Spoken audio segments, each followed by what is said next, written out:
I will first just start by giving us a little reminder of what we're going to cover in this morning's session.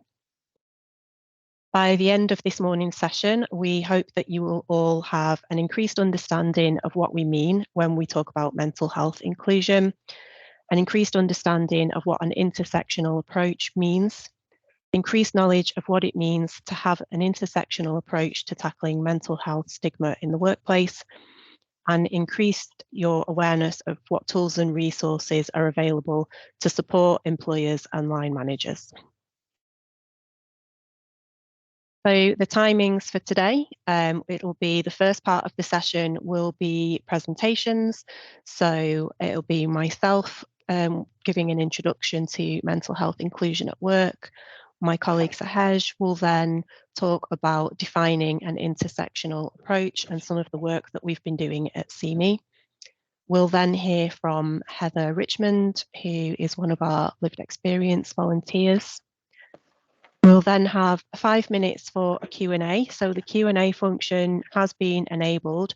If you do come up with any sort of questions or anything that you would like to ask us, please feel free to add those to the Q&A during the presentations. And then when we get to that section, I'll have a quick look at any questions that have been added and put those to the relevant person. We'll take a quick comfort break then around about 10 for 5 minutes. And then when we come back, we will look at putting you all into breakout groups so that we can discuss putting all of the theory that we've just listened to into practice. And we'll have some sort of questions to discuss in those groups about what that might mean for your workplace. And then we'll round up and finish just in time for 11 a.m. So to start, what we mean by mental health inclusion, to introduce that, what we mean when we talk about mental health inclusion in CME in particular, I'm going to start by doing a bit of scene setting. So if you're not familiar with CME, we are Scotland's national programme to tackle mental health stigma and discrimination. We have been around in Scotland since 2002, and we have evolved over time since then into a multi-layered programme. We're fully funded by the Scottish Government, which is how we're able to put on sessions like this for you at no charge, which is fantastic. So over the years at CME, we know that workplaces are one of the settings where people experiencing mental health problems are also experiencing high levels of stigma and discrimination. We also know that experiencing mental health stigma and discrimination at work is having a greater impact on people's lives outside of work, and we'll explore this in a bit more detail later on. But first, I'd just like to share a bit of how we actually know this. So during the pandemic, we saw that data was suggesting that some aspects of mental health stigma were reducing. All of a sudden, mental health was being openly talked about more than ever before. Public awareness of mental health increased, and many people developed a more sympathetic view towards those who were speaking up and seeking support. We saw more people reaching out for their mental health for the first time, but we also saw evidence that the inequality already being experienced by some people and groups prior to lockdown had actually increased. People with experience of long-term and enduring mental health problems were facing greater levels of stigma and additional economic and social challenges. And they described to us facing additional challenges in education, in securing and sustaining work, and in accessing personalised health and social care. People who experience intersectional stigma due to the marginalisation of aspects of their identities relating to other protected characteristics like race, ethnic, diversity, disability, sexuality, gender identity, etc., we also found were disproportionately affected. And it's worth noting here that intersectional stigma, dual stigma, and multiple stigma are terms that are sometimes used interchangeably, but they are in fact 3 different things. And I will later be handing over to my colleague Sahej to explore this in more detail. So at CME, we recognised the need for a clearer picture on how this is impacting people living and working in Scotland. So we commissioned a first of its kind piece of research for Scotland in partnership with the Mental Health Foundation and Glasgow Caledonian University. So the Scottish Mental Illness Stigma Study, or SMISS, to give it its nickname, and I'll refer to it as SMISS because it's just easier to say, was a first of its kind piece of research for Scotland, exploring how people with experience of long-term and or complex mental illnesses were facing stigma and discrimination in various different life areas, including in relationships, in healthcare services and mental health care services, and of course in employment. And the results of the study showed us that years of stigma and discrimination towards people with mental illness has left people feeling ashamed and assuming that the public and people in positions of power think the worst of them, including that they are dangerous, to blame for their conditions. And the impact of discrimination is that more than half of people with mental illness respect themselves less because they think they will never get better. And although the profile of the respondents that responded to that study didn't fully represent the population of Scotland in terms of ethnic diversity, we did manage to collect some intersectional data. So here's a quote here from somebody who was experiencing stigma and discrimination in the family setting.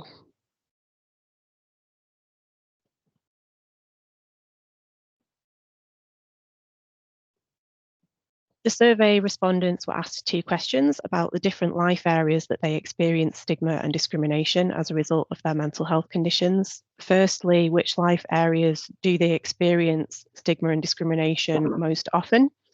And secondly, of those areas where they do experience stigma and discrimination, which has the biggest impact on them? And you can see that while stigma and discrimination is experienced more frequently in some areas, like mass media, it's nowhere near as high for impact. And areas like employment, which aren't as frequent, have much more impact. And you might not find this surprising, as our ability to find and stay in employment can impact on every other area of our lives, from having the funds to go to the gym, visit family and friends, take holidays, being able to access childcare, etc. It's also maybe not surprising to see that the frequency that stigma and discrimination occurs in the workplace is not even ranked on that first column, because we know that many people still don't even want to open up about their mental health at work.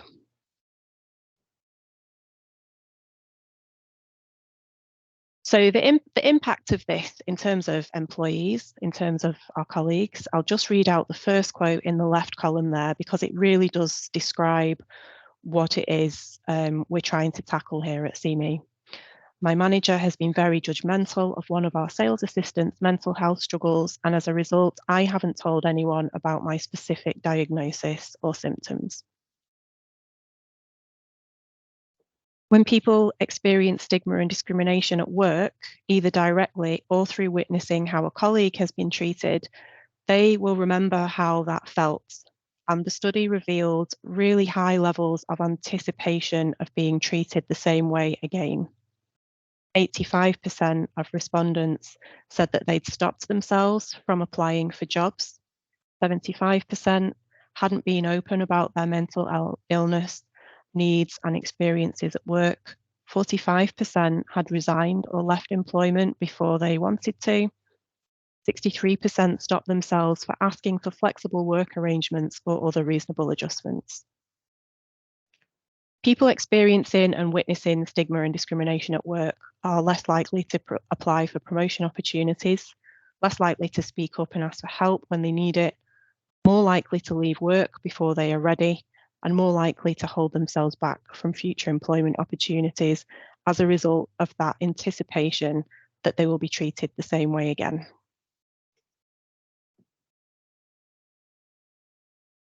The impact for employers. The fear of stigma and discrimination that we've mentioned there can result in increased long-term sickness absence. It can get in the way of retaining staff.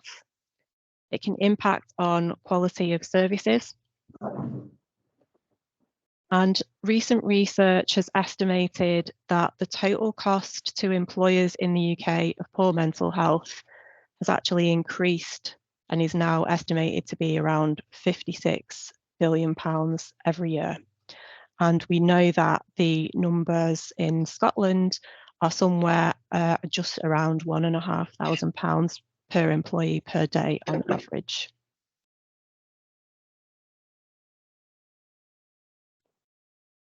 So just to unpick that in a little bit more detail, the higher rates of long-term sickness absence in employees can occur because when people are reluctant to speak up and ask for support, at the very first signs that they're struggling, it's more likely to go for longer before that person accesses help.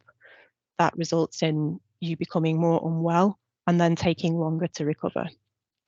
In terms of retaining staff, when talented and loyal employees feel it would be better or easier option for them just to leave rather than having to disclose a mental health condition.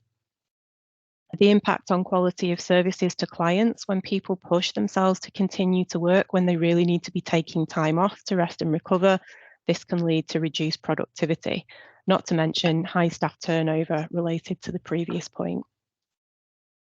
And when we look at the estimated cost, that £56 billion a year that I mentioned, presenteeism from mental ill health alone is costing around £15 billion a year. So actually the cost of presenteeism is now higher than the cost of sickness absence.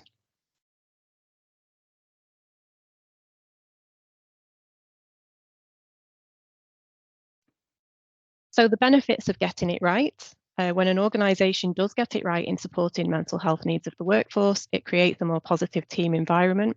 Employees who see their organisation taking action to prioritise workplace wellbeing will be more engaged, more likely to take part in wellbeing initiatives.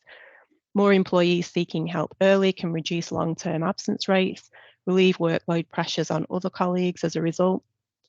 It's well documented that employees with good mental well-being are more likely to be creative, loyal, and productive. And recent data from Deloitte's global survey of millennials and Gen Z highlights that there's a global trend when it comes to recruitment, with more than 80% of respondents saying that they consider an employer's mental health support or policies before accepting a job.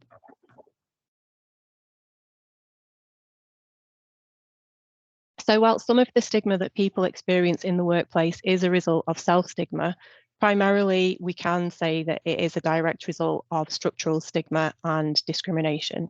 And it's a consequence of organisational norms, rules, policies and practices that can arbitrarily restrict the rights of and opportunities for people experiencing mental health problems. And that's why we talk about it being essential for employers to take a whole organisational approach to mental health in the workplace, taking into account the mental health needs of employees across all aspects of the employment life cycle, from recruitment to being in work to being off ill. But also recognising that employees' experiences in previous employment and in their wider life can also create barriers that impact them in their current employment. Excuse me. And here's just one example from Smiths that does highlight good practice.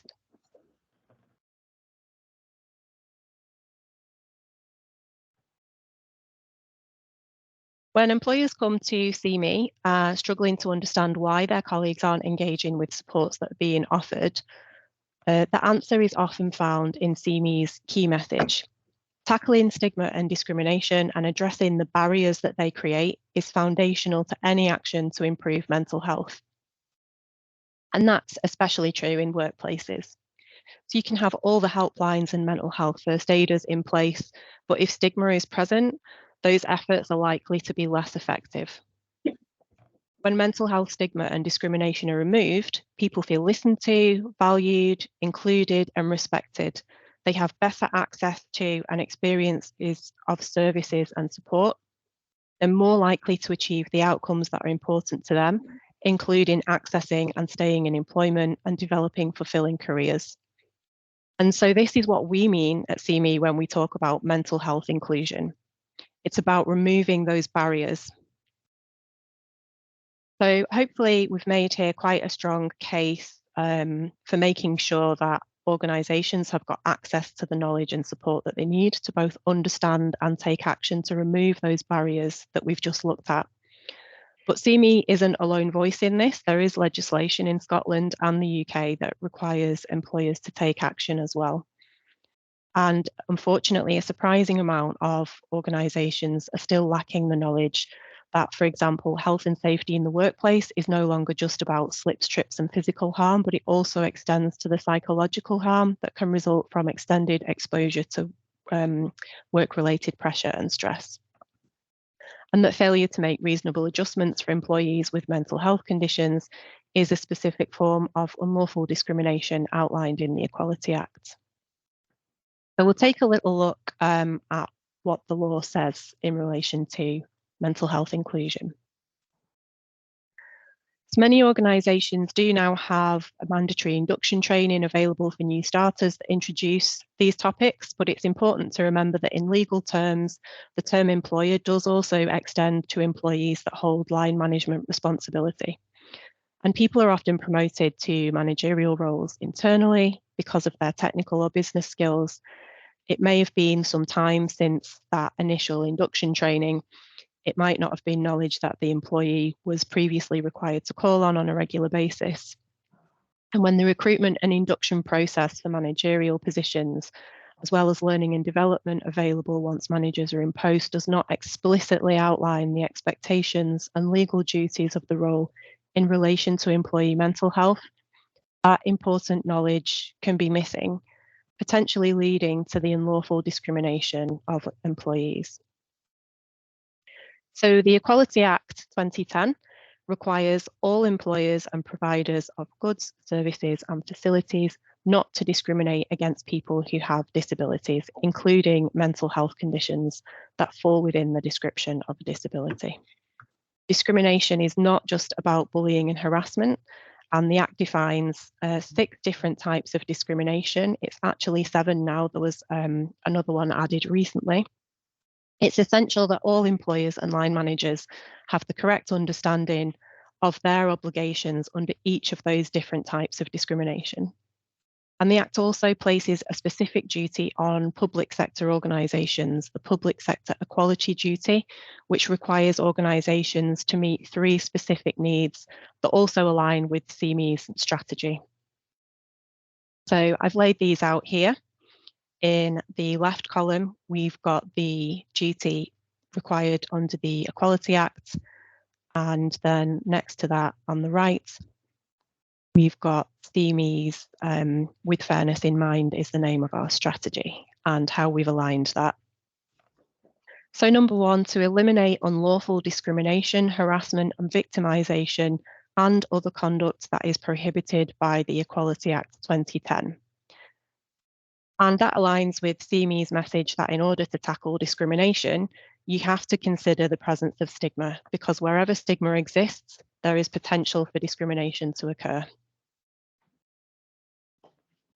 Number 2, advance equality of opportunity between people who share a relevant protected characteristic and those who do not. So at CME, we promote what we call mental health inclusion, which is working to create environments and cultures where people are able to speak out about experiencing a mental health problem without fear of recrimination.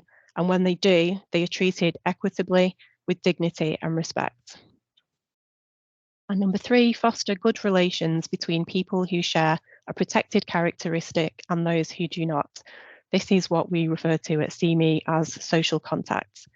People who have lived with or are living with mental health problems are central to our success and action to end stigma and discrimination. So we encourage social contact to be embedded in not just everything that we do, but organisations that are wanting to make efforts to improve mental health inclusion.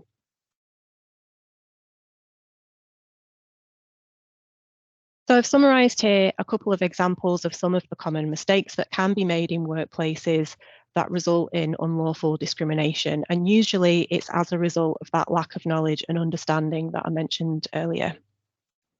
So refusing a request for a reasonable adjustment, this could occur because somebody doesn't think it's fair on the rest of the team, or because that they don't think that workplace adjustments apply. In the case of mental health conditions, they maybe think that it's only for employees with physical disabilities.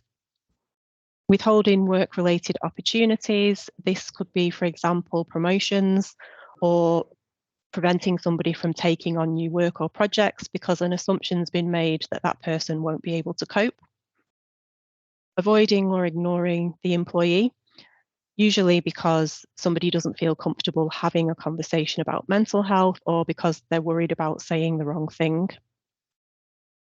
Moving somebody into another role without discussing it with them. Breaching confidentiality can take place when somebody's sharing details of an employee's situation with colleagues without their consent. Sometimes that can be done with good intentions, but other times it can just be down to workplace gossip. And not allowing time off to attend counselling or therapy sessions. This can sometimes be down to a misunderstanding that therapy also counts as a medical appointment. So we've touched on earlier the business cost, which is higher absence rates, higher staff turnover, a less engaged and productive workforce. And in some cases, some of these actions, which as I've mentioned, are not always intentional, can result in an expensive and damaging employment tribunal.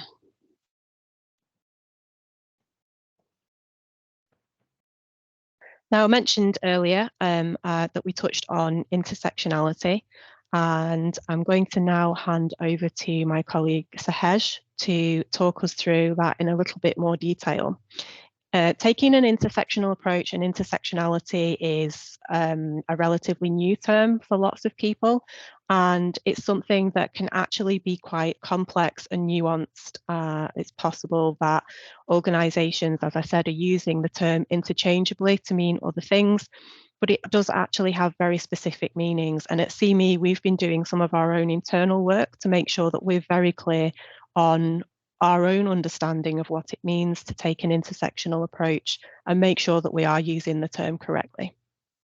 So I'm now delighted to hand over to my colleague Sahej to introduce defining an intersectional approach.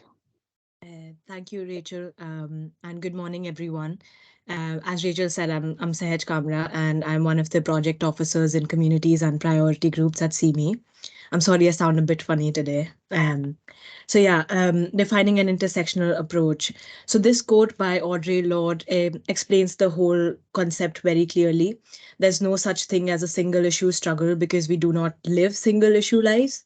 So as Rachel talked about mental health stigma in different life areas and contexts, like relationships, and work and healthcare, and mental health stigma is felt in these life areas.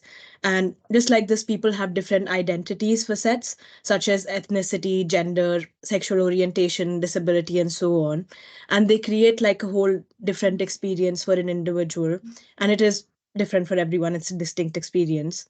And Kimberly Crenshaw, who's an American civil rights advocate, gave language to these overlapping identities.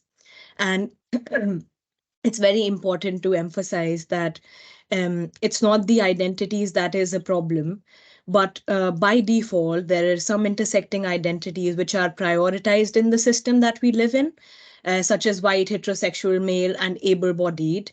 And these systems of power create molds that are expected from everyone to be fitted in, but they're missing out on a large number of people whose needs remain unfulfilled. And as the quote says, that we do not live in silos. We have like multiple aspects to our life and to our identities. And just to point out, this is the identities, and it can change in different. The power and privilege can change in different time and space. For example, this quote by a lady who said this in a training that I attended: when you come from a majority Black African country, you never really think about whiteness and the proximity to it. Only when I started traveling did I become a Black woman. So it can change when you with different space and time and context. Can you change the slide, Rachel? Thank you. And at CME, as Rachel said, that we are continually discussing and beginning to understand how these intersections of power and marginalization or wider societal adversity can create distinct disadvantages for some and advantages for some. So these systems of power and marginalization include racism, homophobia, and sexism. And adversities include substance use, trauma, and poverty. And these interconnected and overlapping systems create and uphold inequalities in mental health support and outcomes. So, an example of this can be Black people are more likely than white people to be detained in hospital due to being perceived at a risk to themselves and to others. So that's by Mental Welfare Commission. And the stigmatization of these multiple facets of identities create a unique experience, which is very important to understand. And it has come up time and again that mainstream institutions, which are mainstream institution services, which we are a part of, can marginalize by default and reproduce inequalities when there's not a deliberate effort to challenge that status quo. And in mental health context specifically, the available support or community engagement methods may be suitable for some and may not be like completely not accommodating the needs of many. And some, for example, some racialized groups experience greater exposure to stressful events such as microaggressions and like discrimination and financial burdens and so on, which directly affects their mental health. And mental health stigma is produced and upheld at various levels in the society. It's not just one layer to it. And it is from individual attitudes to behaviors to institutional policies, which can be then internalized by some individuals. And then it can automatically produce a feeling of inferiority. And some identities and experiences can be valued more than others, such as I mentioned earlier, white male, able bodied, heterosexual, and which can systematically discredit the groups were not part of these intersecting identities, and they can like produce harmful stereotypes such as, oh, the hysterical woman. And this also like compounds the stigma that is related to mental health for them. And there's a historic tendency in service design to go for the low hanging branches. I like this analogy to explain the whole approach. Can, as Rachel it can be nuanced and complex. So low hanging branches. So like it's the historic tendency in service to design to go for the low hanging branches, adopting approaches which cater to only some population, generally those valued most by the system, and is called the mainstream. So these leave out the voices and experiences of many marginalized groups, and these groups are then labeled as hard to reach. So this process basically is exclusionary, and deliberate efforts are needed to address that and to actively include these groups. Uh, excuse me. To counter this approach, it is important to reach the furthest away branch, and it is said the assumption is that if you catch that branch, you'll catch all the branches on the way. And it is from a training that I attended by the collective. So it demonstrates that an intersectional approach is very much needed to dismantle and distribute power in a way that is that improves the lives of most marginalized in the system. And as Rachel said, that we as a national program, CME is on a deliberate journey to, with the strategy fairness in mind, to better understand these distinct experiences, as they very importantly relate to mental health stigma and discrimination. So how we are doing it is by working in partnership with community organizations who are experiencing multiple marginalization, and using community development approaches, and to co-produce solutions which are based on the strengths, skills, knowledge, and expertise that exists within the community. And it is very important to ask these questions continuously in the organization, that who's not being represented and who's given priority, which identities are prioritized, and who's the most marginalized basically. I'm sorry, can I move to the slide acknowledging the cultural context, Rachel, please? Next slide, please. Thank you. And so the cultural backgrounds also influence the experiences of mental health stigma at individual and at group levels. For example, the words that we use to express mental health and stigmatization can vary differently within different groups.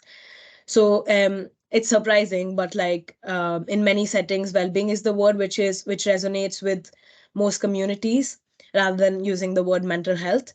We have been told by a range of partners that the words mental health can hold association which can cause more harm than good. And they can also feel alienated by the terminology that is used. So the learning is from here that being flexible to incorporate broad range of knowledge and understandings. And as I said, that mental health support is not always culturally appropriate, and therefore the groups may not get the support that they need at that time because of lack of cultural understandings in the systems. And mental health can be seen as a perceived Western concept rather than getting the support that they need at that point of time. Can I next slide, please? Thank you, Rachel. So I'm not going to go into a lot of detail, but just some key points to highlight from this slide. So intersectionality might be a little complex and nuanced, but it's not a separate lens. It weaves through everything and across everyone's experience, not just marginalized populations. And recognizing, I always say this, but like it's a mindset, and recognition is the key of your own identity and privilege and power. So for example, um, yeah, so it's basically creating the right conditions where people feel safer to express their emotions and express what they're going through. And critical reflection is very important to understand these experiences, constantly having that space to reflect what is being right and what can be done better, and having that reflexivity of your own identities and so on. And then yes, I think I've covered a lot of it in the last slides, and just acknowledging that we do not live in silos, and equipping leaders and dismantling the barriers to that perpetuate inequality and working towards it. Can I have the next slide, please? So so what needs to be done is more in-depth understandings of these contextual factors in which mental health stigma and discrimination exist, and a broader frame which incorporates differences in definitions, because some people might, as I said, that some people do not resonate with the word mental health, and like well-being is the word that they use the most. So like incorporating all of this in definitions and understanding what these distinct experiences are is very important to help them gain the support that they need in the future. And also like understanding the role of our institutions in holding systems of power and marginalization in our society, and working to transform cultures and systems which actively embed anti-discriminatory systems, policies, cultures, and practices. Because I say this a lot, but like it's an active journey. It's anti-discriminatory. So yeah, like being actively engaged to address marginalization and understanding distinct experiences is very important. So that's me. Thank you very much. That might be a bit of a ramble, but over to you, Rachel.